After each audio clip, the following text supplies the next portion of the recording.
Where in the MCU's timeline should we restart after Secret Wars? Hi, I'm Jordan the Nerd of Gold, and we know that after Secret Wars, there's going to be some kind of soft reset, reboot, whatever word you want to use. Either that means there are going to be changes to the timeline to integrate the Fantastic Four, to integrate the X-Men, all into this Avengers-focused history that we have had in the MCU so far.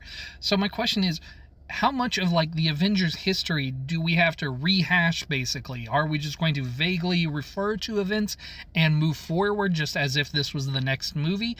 Or are we basically going to get a new version of phase 2 films basically, but with a new cast and new interactions because we now have access to the X-Men and the Fantastic Four? Now I think that the X-Men and Fantastic Four are going to dominate the first few years of MCU films after Secret Wars to kind of reestablish and make the MCU feel fresh, but at some point we're going to have to get more direct answers to what is going on with like Captain America and Tony Stark in this new world order that's going to be happening. Like, what is going to be happening? Is Sam Wilson still going to be Captain America? Is Anthony Mackie still going to be playing Captain America at that point? Maybe they recast but keep Sam Wilson as the character.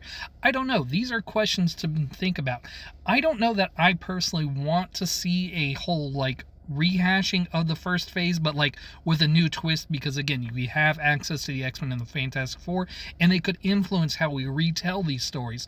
But I also don't know that I just want to hop right back in and just vaguely refer to things as they have been and just assume changes like that, as mentioned by whoever is saying that this thing has changed, and letting the audience know what is different.